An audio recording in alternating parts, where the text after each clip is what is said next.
नमस्कार। आज हम बात करेंगे कि ये जो भय है रोग का, ये क्या है।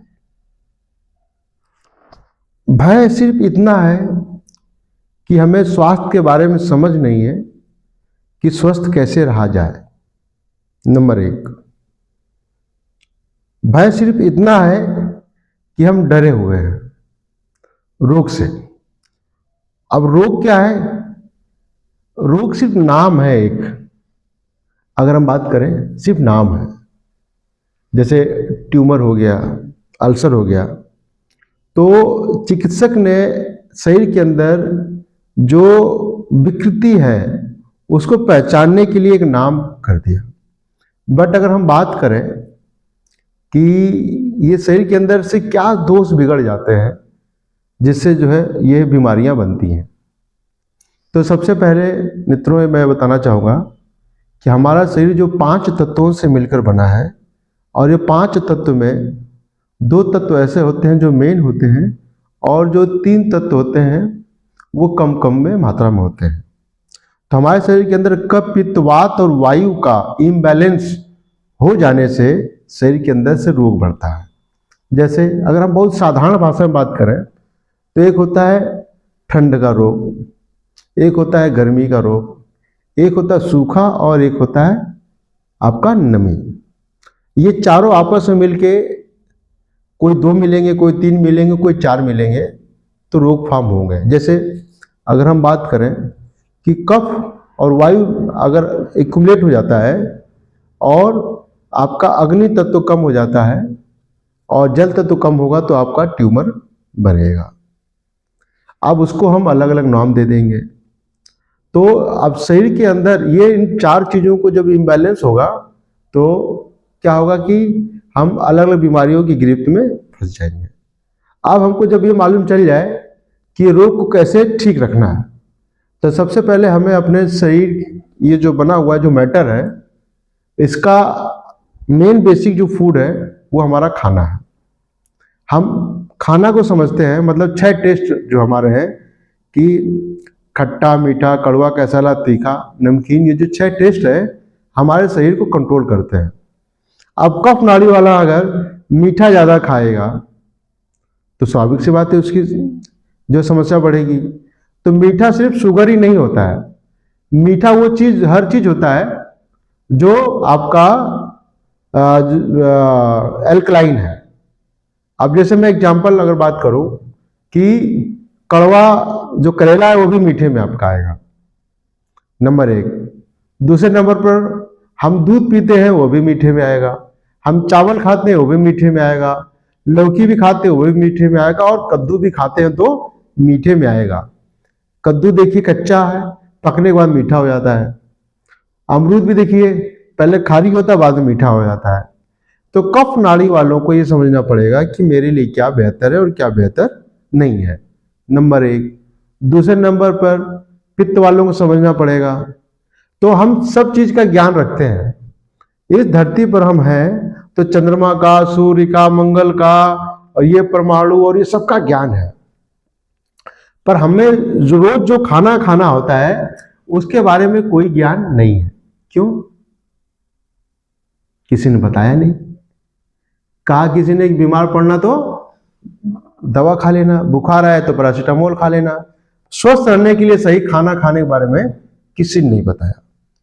तो सबसे पहले भोजन जानना बहुत जरूरी है, और मेरा एक ही उद्देश्य है कि हर एक आदमी कम से कम अपने बॉडी के नेचर के अनुरूप जो है ये जान जाए। अब हम बात करते हैं कि जैसे शुगर हो गया, तो शुगर अगर मैं आपको छूऊं तो क्या आपको शुगर होगा? नहीं होगा। मैं आपको छूऊं तो क्या अल्सर होगा? क्या नहीं होगा।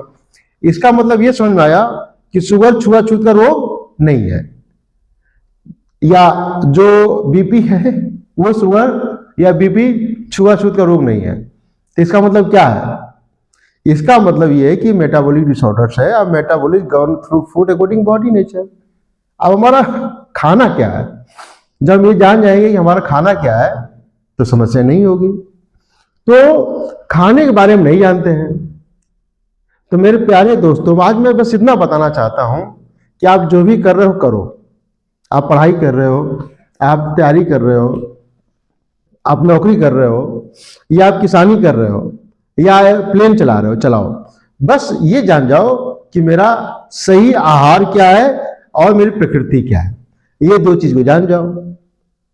आप देखो जो भय है आपका 70-80% जो है आपका कम हो जाएगा। जैसे अंधेरे में टार्च अगर आपको मिल जाए तो भय खत्म हो जाता है। तो ये टार्च होना बहुत जरूरी है, शरीर की प्रकृति जानना जरूरी है। जैसे मैं अगर बात करूं आपको, तो मैं आपको एक कार्ड दिखा रहा हूं यहां पर। ये देखिए कार्ड है 1 2 3 4 करके, ये मेरा डिजाइन किया हुआ है। ये फूड चार्ट मेरे द्वारा बनाया गया है और ये मैं 2000 लगभग 11 से इसको जो है मैंने देना शुरू किया मरीज को, या जो मरीज नहीं है उसको ही देना शुरू किया है। ये देख लीजिए ध्यान से एक बार, ये फूड चार्ट है। और इस फूड चार्ट के द्वारा अगर आदमी जान जाता है कि मेरा ग्रुप कौन सा है, तो आने वाले समय में बीमारियां नहीं होती। जैसे मैं एग्जांपल बात करता हूं, आजकल गठिया की बात है, तो गठिया क्या है? ज्वाइंट पेन है। तो गठिया मतलब होता है दो ज्वाइंट के बीच में जो साइनोवियल फ्लूइड है वो कम हो जाना। ये फ्लूइड कम क्यों होता है या सूखता क्यों है? स्वाभाविक बात है, ठंड ज्यादा हो जाएगी या वहां पर जो है मॉइस्चर कम हो जाएगा, तो जो चीजें जो है आपका सूखना शुरू हो जाएगा। तो हमारा आहार क्या होना चाहिए? आप क्या है, घरों में लोगों ने पत्थर लगवा लिए हैं। अब क्या होता है कि आपका पैर जो है पत्थर पर रहता है, ठंडा होता है, और कफ नाड़ी वाला जो है अगर रहेगा तो ठंडा होते होते यहाँ का फ्लूइड जो है सूख जाएगा। नंबर 1, वो डाइट इसकी अल्कलाइन होगी तो उसकी प्रॉब्लम पड़ जाएगी। तो नाड़ी के अनुसार अगर आप प्रकृति के अनुसार भोजन करते हैं तो सही करेंगे तो प्रॉब्लम नहीं होगी, और गलत करेंगे तो प्रॉब्लम होगी। नंबर 1। दूसरे, तेल मालिश। हम तेल मालिश घुटने की करते नहीं है। ये घुटना आपका जब से आप जन्म लेते हैं और जब तक मरते नहीं तब तक साथ देता है। आप इसके लिए क्या करते हो? कंधे के लिए क्या करते हो? आंख के लिए क्या करते हो? कान के लिए क्या करते हो? कुछ नहीं करते हमें, बस जी रहे हैं। तो बीमारी तो होगी भैया, 100% होगी बीमारी। तो ये हमें समझना पड़ेगा कि ये शरीर माध्यम खलु धर्म साधनम। इस शरीर के अंदर कोई अगर है तो उसको भी एक स्वच्छ घर चाहिए, उसकी देखभाल हमें ही करनी है। जैसे कफ नाड़ी वालों को कान में तेल डालना चाहिए, पित्त नाड़ी वालों को नहीं डालना चाहिए, एकदम नहीं डालना चाहिए। अगर क्या है, एक ही नियम सब पर अप्लीकेबल नहीं होता है। यहाँ पर क्या है, एक ही नियम सभी पर लागू कर देते हैं, उसी में कोई लोग बीमार होते हैं, उसी में स्वस्थ हो जाते हैं। तो कफ नाड़ी वाले को नाक में घी डालना चाहिए और कान में तेल भी डालना चाहिए। हफ्ते में एक बार सरसों का तेल भी डालना चाहिए, और गर्मी है तो नारियल तेल डालना चाहिए। पर पित्त वाला डालेगा तो गड़बड़ हो जाएगा। तो ये सब भी जरूरी है। तो बहुत सी चीजें ऐसी हैं जो हमें प्रकृति का ज्ञान न होने की वजह से चीजें होती है।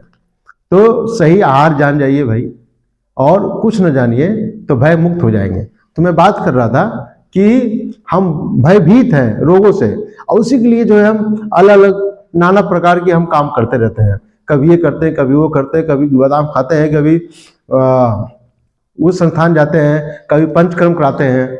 अब जैसे मैं बात करूं सॉरी कि वमन और विरेचन, तो किसको वमन कराना चाहिए, किसको विरोचन कराना चाहिए। अब पित्त नाड़ी वाले को अगर वोमिटिंग होती तो बहुत अच्छा है, पर कफ वाले के लिए विरेचन बहुत अच्छा है। अब क्या है कि अगर आपको प्रकृति का ज्ञान नहीं है और आपने जो है कहीं यूट्यूब, सोशल मीडिया, अदर चीजों सुन लिया, तो आपने जो है कुंडल क्रिया करना शुरू कर दिया, या फिर हो सकता है आपने जो है एनिमा लगाना शुरू कर दिया, या फिर त्रिफला चूर्ण या हरड़, इस तरीके की जो औषधियां लेंगे और कंटिन्यू लेते हैं, तो इससे क्या होगा, शरीर के अंदर कहीं ना कहीं विकृति आएगी। तो समझना पड़ेगा, नेचर को समझना पड़ेगा, और जब समझ बढ़ जाएगी तो आपका समाधान होगा, और समाधान है तो सुख है। समझ का ना होना ही समस्या है। क्या है? समझ का ना होना ही समस्या है, और समस्या है तो आपका दुख है, और समझ अगर है तो समाधान है, और समाधान है तो सुख है। तो हम बीमारियों से लड़ रहे हैं, हम नाना प्रकार की बीमारी, क्लेम, बीमा, ये सब करते जा रहे हैं।